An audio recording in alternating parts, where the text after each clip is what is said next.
27-24. The Lions started their first drive with great field position, but got nowhere as the defense looked unbeatable. Lyndon King and Fred Robinson combined for that sack. Chargers got the ball back and moved 80 yards for their first score. Eric Sievers with a circus catch here for a 21-yard gain. That led to the first score. Jarrell Thomas around left end from a yard out, and the Chargers led 7-0. In the second quarter, the Chargers took over at midfield and scored on just 9 plays. The big gainer right here to Pete Holohan for 22 yards. Takes about 12 guys to wrestle him down. Thomas again put on the finishing touches from a yard out. He goes off right tackle this time. Next time they got the ball, it took the Chargers just 8 plays to score. Winslow with a great one-handed catch on the screen pass. That got the ball past midfield. Then after a pass interference call against Detroit at the 3-yard line, rookie Buford McGee took it in and made it 21-0. Then Detroit got going on 3rd and 10. Gary Danielson threw to his favorite receiver, Leonard Thompson, 33-yard gain to midfield. A little later, after another big gainer for Thompson, Billy Sims took it in from a yard out to make the score 21-7. Chargers made it 24-7 at halftime with just seconds left in the half. Rolf Benerschke kicked an 18-yard field goal. Second half, Detroit caught fire. Billy Sims around right end, breaks a couple of tackles, avoids a couple of others with a beautiful move, goes 80 yards before being caught eventually by Gil Bird.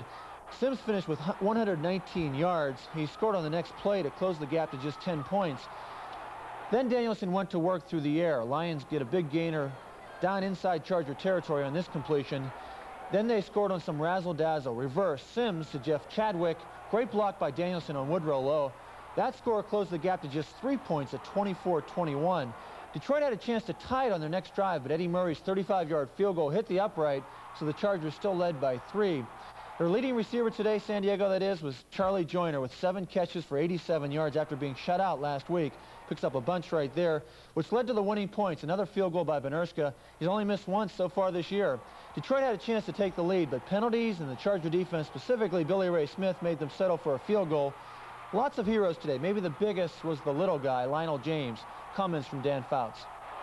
The guy that gave us the big spark was Lionel James, especially in the first half. He came in and with about a minute to go in the first half, we took the ball down and got a field goal out of it, and that was important. It turned out to be the winning point. So, well, we kept our 3-4 in there and just ran a Mike Backer blitz, and they tried to pull the guard out to pick up our outside backers who have been blitzing so well all season, and that left just the back for me to get by. And I thought I missed him the first time by, but I was able to come back and get him. And, you know, everybody's coverage in the defensive backfield must have been super because he had a little bit of time after I missed him the first go-around. We're going to meet Billy Ray Smith and his wife, Nina, and have more for you on the Don Coryell Show. Well, each week, normally anyway, on the Don Coryell Show, our Diamond Designs Player of the Week is live in the studio with us. But we thought it might be an interesting idea and please some of you if we looked at a different side of the player, and of course that is family life. So before going to Chicago, Mike went to the home of Billy Ray and Nina Smith. Let's look. Billy Ray and Nina like to think of themselves as outdoor people. They really enjoy leisure activities and feel that they fit in very nicely in the Coronado lifestyle. We like to jet ski. We have a jet ski in Nina, and I enjoy going out on the, usually at the ski beach or maybe out here in the bay and doing a little jet skiing. We play golf every now and then together. Although I slow her up, she gets around the course a little faster than I do. And I pick up a few balls. I can't play that well at all. We let her hit 2 or 3 times, and if they're not right down the middle, we drive by and pick them up. You were mentioning you enjoy the outdoor life, and I guess it was nice then moving into Coronado because it gives you the opportunity to do that. Well, we really enjoyed our time in Coronado. We're moving up closer to the stadium in the next couple of weeks, and we'll miss it out here. There are a lot of great people, but we're looking forward to our move also. Does Billy Ray leave football on the practice field and at the stadium, or does he bring it home with him? He's a different person. In the spring, he's more relaxed, and you know, in football season, I think he's a little tense, and he's more quiet than he is in the off season. Off season, he's just like, he's almost like a different person. And he plays more golf. You'd think he was a golfer more than a football player. He's always out on the course, but he's a lot more relaxed in off season. The other night against the Raiders, Billy Ray had to be taken off the field. You get real concerned, or you're kind of confident enough that he's in great shape and there's really nothing serious going to happen? You see that, and you don't know what's going on and what exactly happened and how serious it is. And you just see him on the sidelines, and you know he's out for the entire game. And of course it worries you, especially if it's an away game like that. How about with the women that sit in the stands and are cheering for Billy Ray? Is that, are you conscious of that? Not really, because it's really the wife. All the wives sit together, and you know the wives and their children, and I haven't heard yet any other girl yelling for Billy Ray. I don't know what I did. They all sit in another section. I get them over on the other side. So. Every once in a while, you'll hear somebody say something though about a player, and you know you hear various things. You hear sometimes really great things, then you can hear just really awful things, and you just want to stand up and help them. But you know it's mixed. How about around the house? Are there activities that you're involved in? Any hobbies?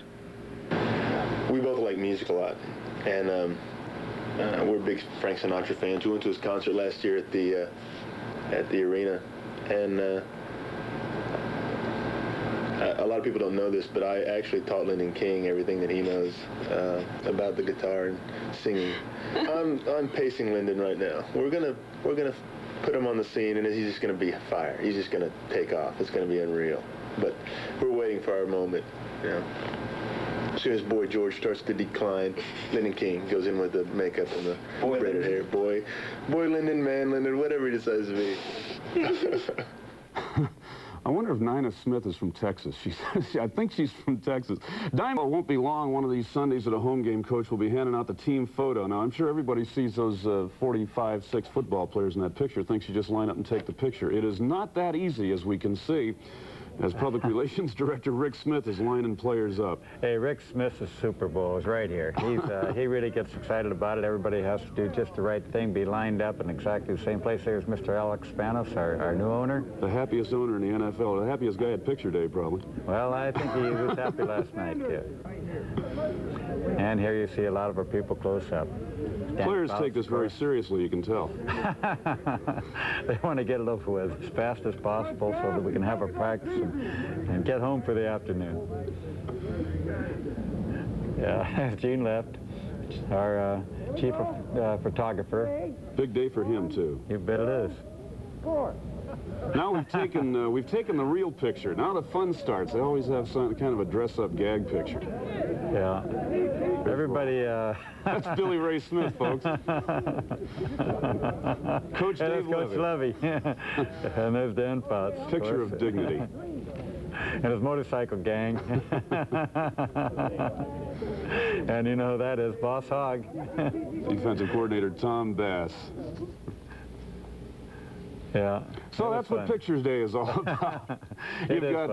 You've got an important day coming up next Sunday, of course. Right back out on the road again. 5 of the first 7 on the road, going to Green Bay to play the Packers. A team much like Detroit. They've had some bad luck. They're better than their record. Yes, they are much better. They've lost some very close games. They have great, outstanding receivers. Of course, John Jefferson and Lofgren and Kaufman. They're all pros. We've got Lynn Dickey here is going to throw to Lofton. Well, he is a great football player. I had him in the Senior Bowl a few years ago. Great speed, just great speed. A tremendous threat downfield. He can run with the ball after he catches it. This is the play that tied their game against Tampa. They unfortunately lost, or fortunately, depending on who you rooted for. Uh-oh. A lateral to Ellis, the running back.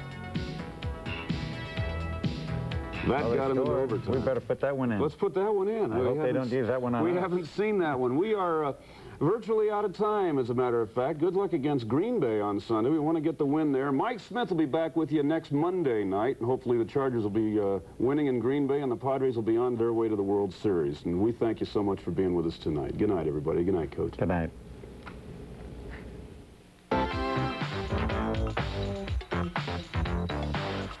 The Don Coryell Show has been brought to you by Jack in the Box Restaurant. There's a lot of great taste, but if you never go, you'll never know.